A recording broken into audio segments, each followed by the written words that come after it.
Unacademy. Let's crack it. आप सभी लोगों का स्वागत है अपने अनअकैडमी यूपीएससी के इस प्लेटफॉर्म पे।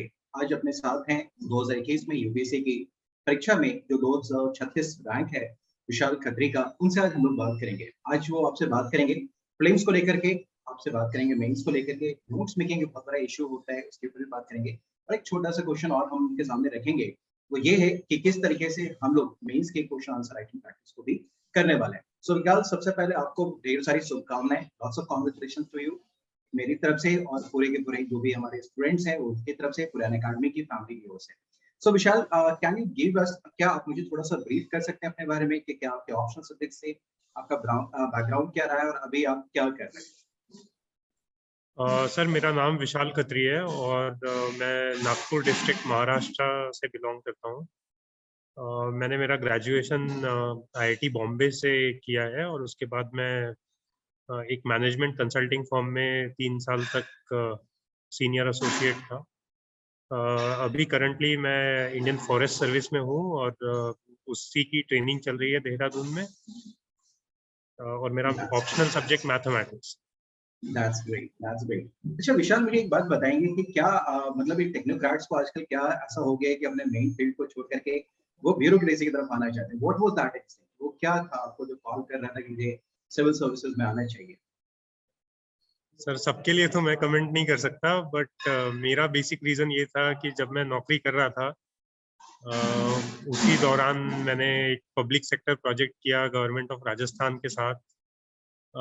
And what really impressed me was the scale of operations in public sector. Private sector में अगर आप बहुत अच्छा करें तो मे बी आपके करियर के एंड में आप एक छोटी कंपनी के सीईओ बन जाएंगे, बट पब्लिक सेक्टर उस टाइप का स्केल अपनी पहली पोस्टिंग में ही ऑफर करता है। और मेरा पहले से थोड़ा सोशल बेंट ऑफ माइंड था, तो इन दो वजह के कारण मेरा इंटरेस्ट सिविल सर्विसेज में हुआ। That's great, that's really great feeling. मैं जानना चाहूंगा विशाल कि आपने अपनी तैयारी कब शुरू करी थी? यूपीएससी सिविल सर्विसेज को लेकर अपनी तैयारी कब शुरू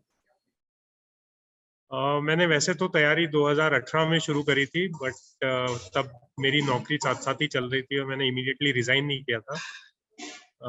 2-3 महीने तैयारी करने के बाद मुझे लगा कि हाँ, अच्छी चल रही है और मैं क्लियर कर सकता हूँ। तब मैंने 2018 के मार्च या अप्रैल में फाइनली रिजाइन करके फुल टाइम तैयारी शुरू करी। विशाल, मैं जानना चाहूंगा एक बार अपने स्टूडेंट की तरफ से कि कितना मिनिमम वक्त आपको लगता है कि यूपीएससी की तैयारी में लग सकता है? कितना मिनिमम टाइम चाहिए कि लोग अपने आप को कॉन्फिडेंट फील कर सके कि हाँ, इस एग्जाम को क्लियर कर सके?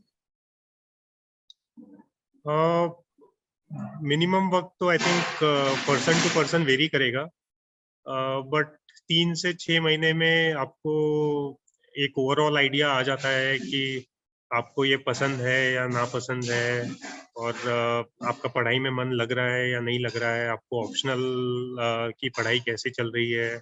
अगर आप प्रीवियस ईयर क्वेश्चंस देखें तो उसमें आप सॉल्यूशन निकाल पा रहे हैं या नहीं निकाल पा रहे। तो इन सब फैक्टर्स के कॉम्बिनेशन के साथ 3 से 6 महीने में अच्छा आइडिया हो जाता है कि where do you stand in terms of clearing the exam. Okay, so just आपने आपको खुद को इंश्योर करने के लिए कि हाँ, आपको लगता है कि 6 महीना चाहिए। बट अगर कोई स्टार्टिंग से करे, जो कॉलेज जस्ट जिसने भी फिनिश करा है या जो कॉलेज में है, उनको पूरा जो यूपीएससी का जो सिलेबस है, तो पूरे सिलेबस को हम लोग देखें, एक ऑप्शन है, फिर 4 जीएस है, प्लस ऐसे वगैरह है। तो इसमें आपको टोटल क्या लगता है कि एवरेज कितना टाइम लग जाना चाहिए? ठीक है, आपने बताया कि हाँ, एसेस करके कि पर्सन टू पर्सन वैरी करता है और आपके लिए शायद 3 to 6 मंथ्स था कि फाइंड आउट कि वेयर यू आर। बट अगर कोई भी नया स्टूडेंट है तो उसे कितना वक्त लग सकता है पूरा सिलेबस को देखते हुए और जो पैटर्न है यूपीएससी का एग्जाम का? नोटिफिकेशन के हिसाब से एक एग्जाम का साइकिल ही जून में प्रीलिम्स के साथ शुरू होता है और अगले साल जून में इंटरव्यू और फाइनल रिजल्ट्स के साथ खत्म होता है। तो 1 साल तो आपका एग्जाम प्रीलिम्स, मेंस और इंटरव्यू में ही निकल जाता है। उसके अलावा प्रीलिम्स से पहले 6 से 8 महीने आपको ऑप्शनल और जीएस कवर करने में चाहिए होते हैं। तो 20 से 24 महीने के बीच में आपको पूरा समय लगेगा। यानी कि मिनिमम आप कहते हैं कि प्रिपरेशन का जो स्टेज टाइम हमारा हो सकता है वो कम से कम भी 18 से 20 महीने का मिनिमम होना चाहिए जो लग सकता है। दैट्स हाँ ग्रेट। जी। अच्छा, हाँ, एक बात मैं जानना चाहूँगा विशाल कि अपने स्टूडेंट्स की तरफ से कि आपको जो सबसे बड़ी चैलेंज लगी थी, जो पूरा आपने तैयारी शुरू किया था, ऑप्शनल हो या जीएस हो या फिर ऐसे ग्रुप में सबसे ज़्यादा चैलेंजिंग आपको कौन-सा पार्ट लगा था कवर करना? इन टर्म्स ऑफ सब्जेक्ट, सब्जेक्ट। मेरा ऑप्शनल मैथमेटिक्स है और मैथमेटिक्स ऑप्शनल वाले कैंडिडेट्स की हिस्ट्री रही है कि उनके 40% के करीब मार्क्स सिर्फ मैथमेटिक्स से ही आते हैं। जीएस में वो इतना फोकस नहीं कर पाते, तो जीएस में उनका स्कोर टिपिकली बहुत अच्छा नहीं होता। तो मैं कहूँगा कि मैथ्स ही सबसे बड़ा चैलेंज था, ओके स्पेशली और बिकॉज मतलब मैथ्स ऑप्शनल का सिलेबस यूपीएससी में जो है और जो आईआईटी में या एनआईटीज में पढ़ाया जाता है उसमें काफ़ी डिफरेंस है। आपको नए टॉपिक पढ़ने होते हैं और जो टॉपिक आपने पढ़े हुए हैं वो भी नए तरीके से पढ़ने होते हैं। तो वो अप्रोच चेंज करना काफ़ी चैलेंजिंग। अच्छा विशाल, एक बात और मैं जानना चाहूँगा, ये तो ऑप्शनल की बात आपने कही कि ऑप्शनल बहुत चैलेंजिंग फॉर यू। जीएस में आपको क्या लगा? जीएस पेपर 1, 2, 3 और 4 जो है, उसमें आपको सबसे ज़्यादा चैलेंजिंग क्या लगा? और ये चारों जो पेपर हैं जीएस के, आपने कैसे इनको प्रिपेयर किया? इन terms of GS, I think paper one में जो culture, ancient history, medieval history वगैरह वाला पार्ट है, उससे टिपिकली 2 या 3 सवाल ही आते हैं, बट अगर आप उसको पढ़ने बैठ बैठ जाओ तो उसमें आपका महीना, 2 महीना, 3 महीना कितना भी समय लग सकता है। तो वो काफ़ी चैलेंजिंग है कि कहाँ तक पढ़ना है, क्या पढ़ना है और कहाँ पे रुक जाना है, जहाँ पे आपका कॉस्ट बेनिफिट रेशियो बराबर नहीं है कि आप उसको और आगे पढ़े। तो पेपर वन ही ओवरऑल मुझे काफ़ी चैलेंजिंग लगा। That's great. That's true up to great extent. ये मेरा भी व्यक्तिगत रूप से मानना है कि उसका जो आप जितना एफर्ट डालते हैं, उसका आउटपुट बहुत कम आ पाता है। काफ़ी हुँ। सिलेबस लंबा भी है। एंड पेपर 2 के बारे में क्या था? कई बार मैंने देखा है कि स्टूडेंट्स पेपर 2 को बहुत ईज़िली लेते हैं, बट मार्क्स बहुत अच्छा फेच नहीं कर पाते। आपको क्या लगता है कि पेपर 2 को खासकर पॉलिटी, गवर्नेंस और इंटरनेशनल रिलेशन जो पेपर 2 में आता है, पॉलिटी को लेके क्या-क्या चैलेंजेस हैं जो कि जो न्यू स्टूडेंट्स हैं उसको वो ध्यान में रखें?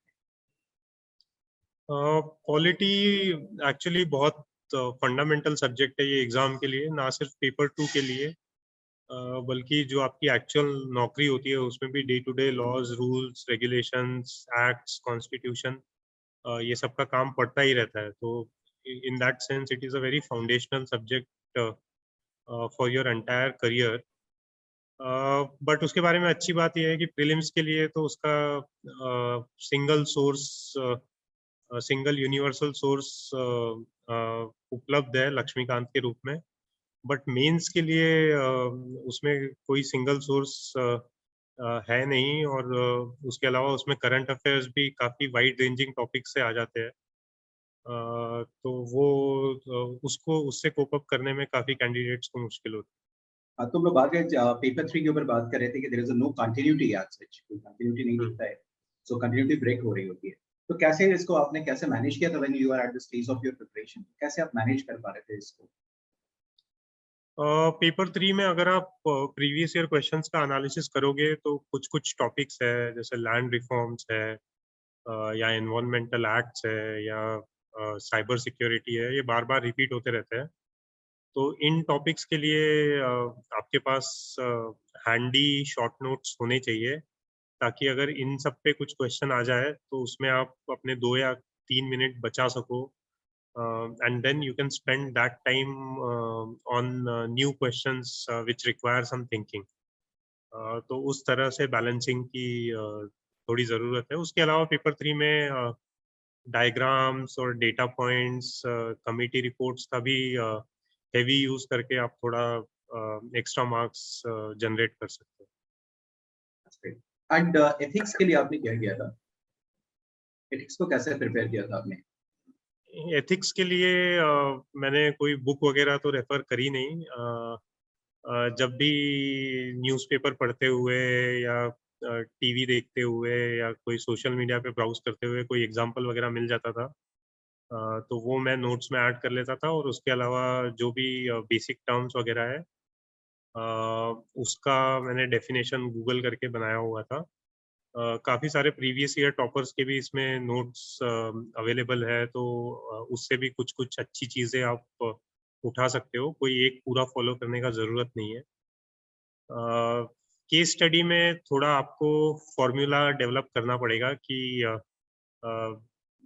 20 या 30 एथिकल इश्यूज़ का लिस्ट बना लीजिए और उसी को बार-बार लिखते रहिए कि ये केस स्टडी में ये एथिकल इश्यूज़ है 3 या 4। सिमिलरली जहाँ आपको कुछ नहीं और आ रहा है, वहाँ आप स्टेक होल्डर अप्रोच ले सकते हो। सॉल्यूशन का एनालिसिस करते हुए pros, cons, short term, long term ये सब स्ट्रक्चर यूज़ कर सकते हो। तो आपका प्रेज़ेंटेशन थोड़ा अच्छा लगता है। That's great words for paper 4, GS paper 4 के। देखिए विशाल, मैं एक चीज़ और जानना चाहूँगा कि लास्ट ईयर या फिर पिछले 2 साल से देखेंगे कि सीसैट के को लेकर के बहुत सारे अच्छे सेम स्टूडेंट्स का भी रिजल्ट प्रीलिम्स में नहीं हो पा रहा है। सो आपको क्या लगता हुँ। है कि सीसैट को कैसे देखना चाहिए? क्योंकि अभी एग्जामिनेशन भी ओवरहेड है, 5th ऑफ जून को पेपर है। तो किस तरीके से सीसैट को देखना चाहिए? सीसैट को कैसे करना चाहिए? क्योंकि मेरा मैथमेटिक्स ऑप्शनल है, तो मेरा सीसैट में अप्रोच यही रहता था कि मैथ्स के जितने क्वेश्चन मैं 1 घंटा 20 मिनट या डेढ़ घंटे में सॉल्व कर सकूँ, वो मैं कर लेता था। क्योंकि मैथ्स के क्वेश्चंस में थोड़ी सर्टेनिटी होती है। बाकी जो पैराफ्रेजिंग वाले क्वेश्चंस होते हैं, उसमें आप सर्टेनली नहीं बोल सकते कि ए ही आंसर होगा या बी ही आंसर होगा। सीसैट के बारे में एक अच्छी बात ये है कि आपको बहुत ज़्यादा स्कोर नहीं करना। अगर आप 25-30 क्वेश्चंस ठीक से कर लें, तो you can be Fairlie certain कि आपका कट ऑफ तो क्लियर हो जाएगा।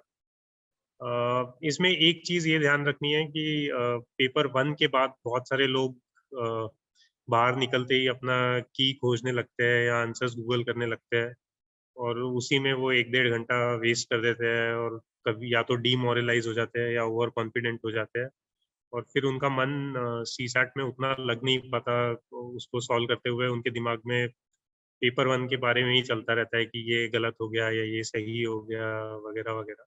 तो वो आप मत करिए। पेपर 1 के बाद उसको वहीं छोड़ दीजिए। अगर आपको कुछ रिवाइज़ करना है तो वो करिए या लंच-वंच कीजिए, और फ्रेश माइंड से आके सीसैट दीजिए। आप शाम में की वगैरह जो भी देखना है देख सकते हो। That's a good thing. Comprehension में आपको भी कुछ जेन्युइन प्रॉब्लम्स फेस हुई थी क्या? कॉम्प्रिहेंशन वाले पार्ट को लेकर मैथमेटिक्स तो ठीक है, बाकी स्टूडेंट्स को सचमुच हर किसी को लगता है कि कई बार मैंने देखा है जो खास करके हिंदी मीडियम के स्टूडेंट्स होते हैं, उन्हें इंग्लिश और मैथ्स दोनों से यहाँ काफ़ी ज़्यादा खौफ लग रहा है, काफ़ी ज़्यादा डर लग रहा है। तो क्या कॉम्प्रिहेंशन ने आपको भी थोड़ा परेशान किया पेपर में? अ, पहले तो नहीं किया, बट इस वाले अटेम्प्ट में सीसैट मेरा भी इतना अच्छा नहीं हुआ था। इनफैक्ट घर आने के बाद मैंने पेपर 1 का की तो नहीं देखा, क्योंकि मेरे को ठीक लग रहा था कि मेरा पेपर 1 का कट ऑफ क्लियर हो जाएगा। मैंने मेरे आईआईटी के दोस्त को फ़ोन करके कहा कि तुम मेरे को मैथ्स के आंसर बता दो। क्योंकि काफ़ी सारे क्वेश्चंस मेरे अटक रहे थे, या बहुत क्लोज़ आंसर्स थे, 35, 36, 37 ऐसा। अ, कॉम्प्रिहेंशन में हमेशा वही होता है कि आपको लगता है कि अच्छा ये दोनों आंसर हो सकते हैं, और उसमें से एक मार्क करना होता है, तो उसमें तो हमेशा दिक्कत होती है। मैं एक बात और पूछ रहा था सीसैट से ही रिगार्डिंग, क्योंकि जो आपका बैकग्राउंड रहा होगा आईआईटी बॉम्बे के अंदर और जो सीसैट में मैथ्स पूछे जाते हैं, उन दोनों में थोड़ा फ़र्क है, बल्कि अच्छा फ़र्क होता है। तो आपने उसके लिए कौन-सा सोर्स जो है सो आपने रेफ़र किया था, अपने सीसैट के मैथमेटिक्स पोर्शन के लिए? Can you please repeat the question? हाँ, श्योर, डेफ़िनिटली। मैंने कहा कि आपका आईआईटी जो बॉम्बे में जो आपने पढ़ाई करी होगी मैथमेटिक्स को लेकर के फर्स्ट ईयर में, हाँ वो जी। और अभी जो सीसैट में मैथ्स आता है, दोनों में थोड़ा तो ज़्यादा ही फ़र्क है। तो आपने मैथ्स को उस समय कैसे अपने कोई सोर्स आपने रेफर किया जहाँ आपको लगता है कि हाँ, इसको कर लेने से थोड़ा-सा मैं कंफर्टेबल हो सकता था।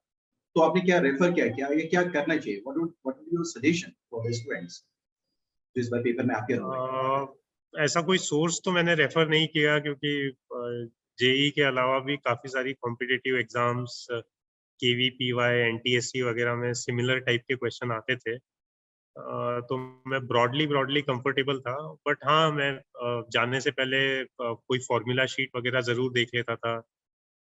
ज्योमेट्री के फ़ॉर्मूला या अलजेब्रा के फ़ॉर्मूला, एरिया, पेरीमीटर, कुछ कुछ कॉम्बिनेटरिक्स की चीज़ें कि how many ways can you arrange some things वगैरह वगैरह। In terms of source I think R S Agarwal काफ़ी लोग पढ़ते हैं, बट मैंने रेफर नहीं की कभी।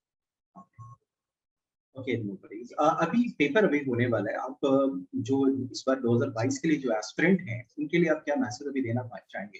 और खास करके अभी देखें तो प्रीलिम्स को लेकर भी कई लोगों के दिमाग में काफ़ी ज़्यादा प्रेशर इस वक़्त आपने भी ये प्रेशर फ़ील किया होगा। इस प्रेशर को कैसे वो न्यूट्रलाइज़ कर सकते हैं और अपने आप को मोटिवेटेड कर सकते हैं? एग्ज़ामिनेशन तक एटलीस्ट जब तक जीएस पेपर 1 और सीसैट आपका नहीं हो जाता है, तब तक वो क्या करना चाहिए ताकि आपका जो है, आपकी जो पर्सनैलिटी है, वो आपको परेशान ना करे? क्योंकि परेशानी तो होती है, दिमाग में कन्फ्यूजन्स तो आती हैं। ये कैसे सारी चीज़ों को कॉप अप किया जाना चाहिए और इन 2-3 दिनों में क्या करना चाहिए? एक तो पहली चीज़ ये है कि आप इन 2-3 दिनों में बहुत ओवर एम्बिशियस ना बने कि मैं सारा सिलेबस रिवाइज़ कर लूँगा या सारे सब्जेक्ट्स पढ़ लूँगा, सारा करंट अफेयर्स पढ़ लूँगा। आप आपकी अंडरस्टैंडिंग की बेसिस पे या जो भी करंट अफेयर्स में न्यूज़ में था, उसके इम्पोर्टेंस की बेसिस पे 3 दिन के लिए मे बी 6-7 घंटे दिन के हिसाब से 20 घंटे का एक लिस्ट तैयार करिए कि ये इम्पोर्टेंट टॉपिक्स मुझे लग रहे हैं और मैं 20 घंटे में यही रिवाइज़ करूँगा। बहुत सारे लोग करते हैं कि मैं पूरी बुक रिवाइज़ कर लूँगा या पूरा मैगज़ीन रिवाइज़ कर लूँगा और वो बीच में ही अटक जाते हैं। उस चक्कर में उनका कोई इम्पोर्टेंट टॉपिक जो उसमें होता है वो छूट जाता है। तो पहली चीज़ यही है कि ओवर एम्बिशियस ना हो और 15-20 घंटे का आप बनाइए टाइम टेबल और वो रिवाइज़ करिए।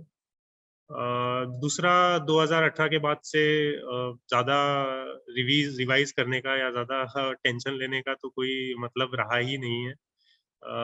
पेपर जो आएगा वो कन्वेंशनल सोर्सेज़ से आएगा नहीं। अ, जो क्वेश्चंस होंगे आजकल उसमें भी काफ़ी मेंस टाइप की थिंकिंग चाहिए होती है, कि प्रोस कॉन्स क्या है, पॉलिटिकल फिलॉसफी क्या है वगैरह वगैरह।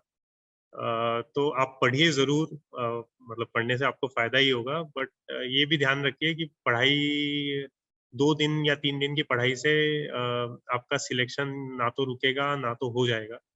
और थोड़ा काम माइंड से पढ़ाई करिए।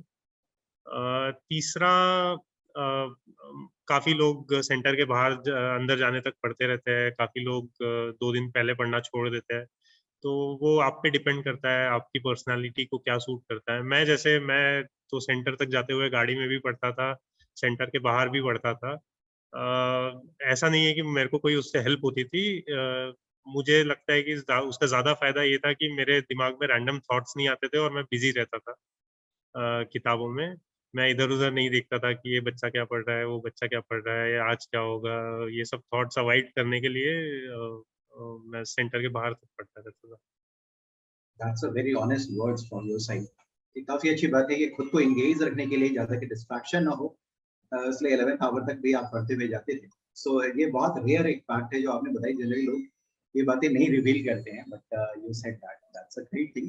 तो आपने बहुत अच्छी बात बताई है कि अभी ये पर्सन टू पर्सन वैरी करता है कि इस लास्ट 2-3 डेज़ को आप कैसे मैनेज करें, बिकॉज़ और ये जो समय है आपके लिए, ये आपके लिए बहुत डाइसी होने वाला है। ये आपके पूरे के पूरे साल भर की मेहनत को ना वो बिल्कुल यू टर्न दिलवा सकता है।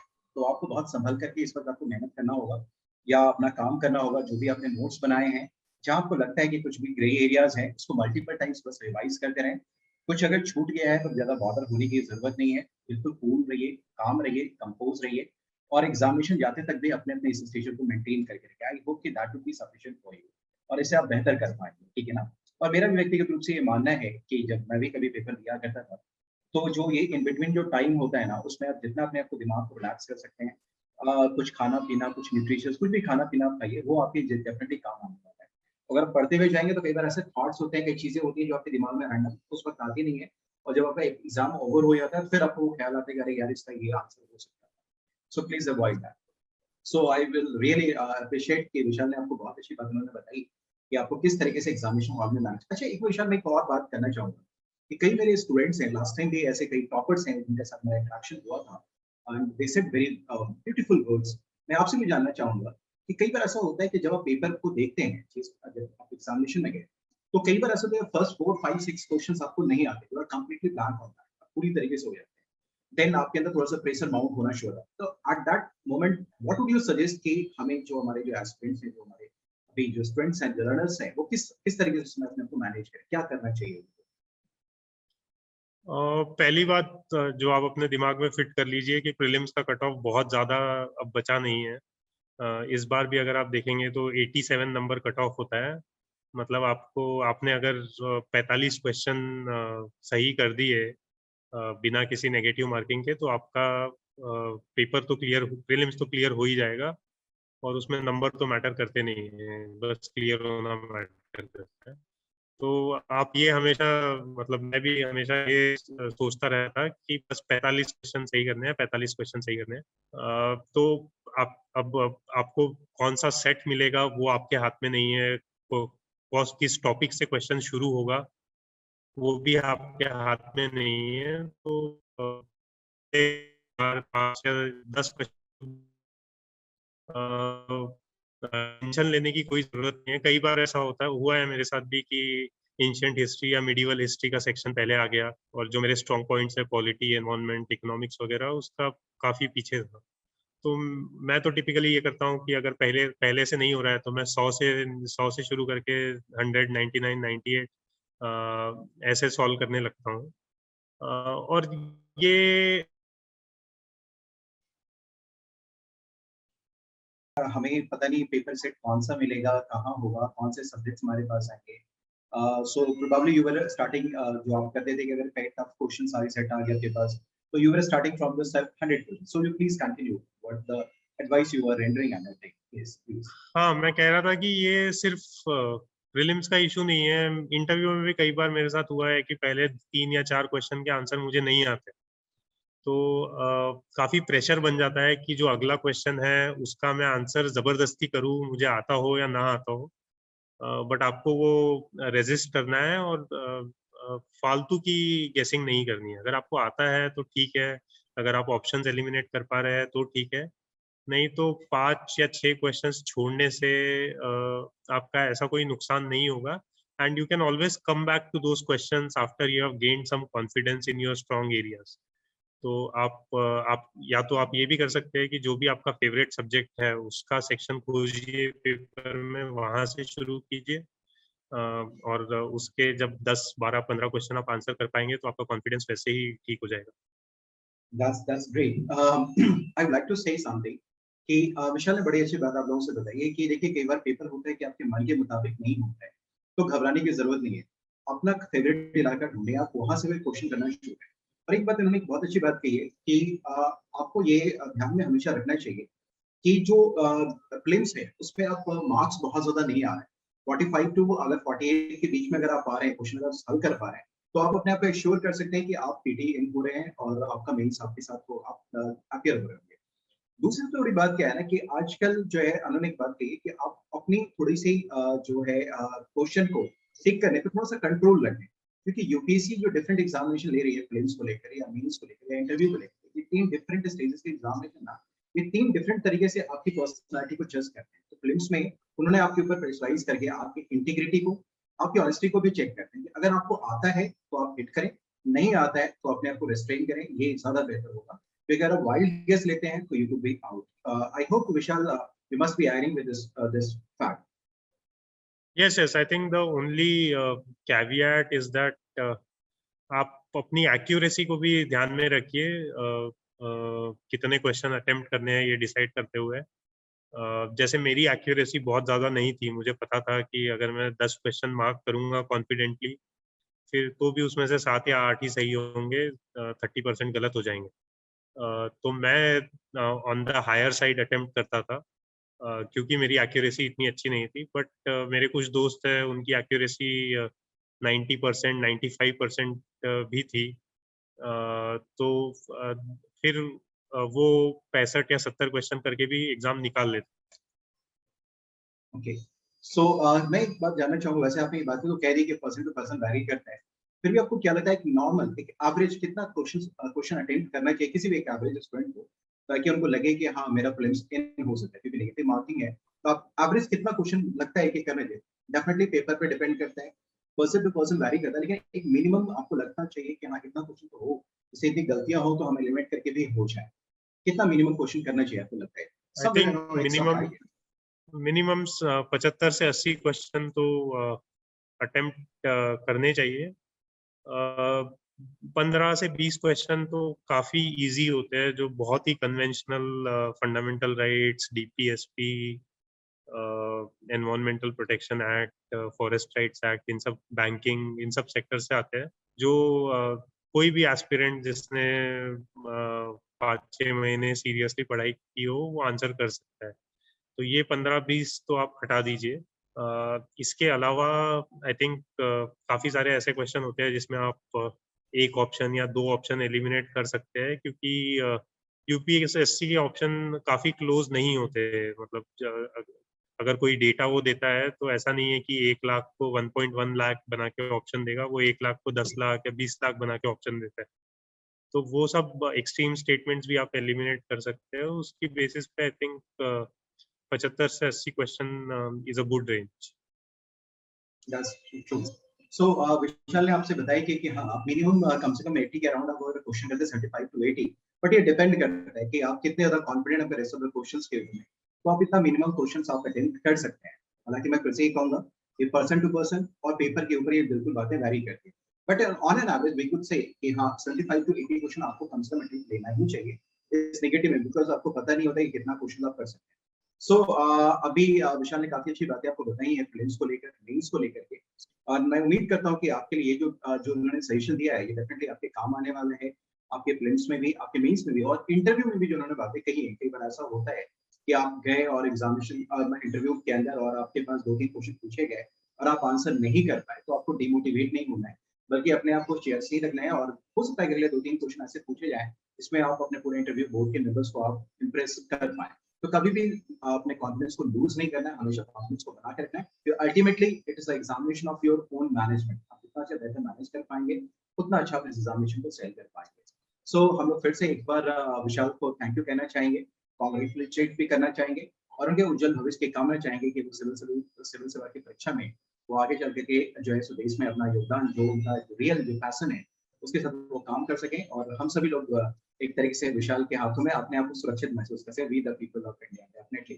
सो Vishal once again congratulating you and I hope कि जो भी सर्विसेज आपको एलोकेट होंगी definitely you will show your medal and definitely you will do things with your honesty, integrity, and definitely we will feel safe in a competent, in the hands of a competent bureaucrat. So once again, thank you, sir. All the best for everyone, to everyone for the prelims. Thank you very much. Thank you. Thank you.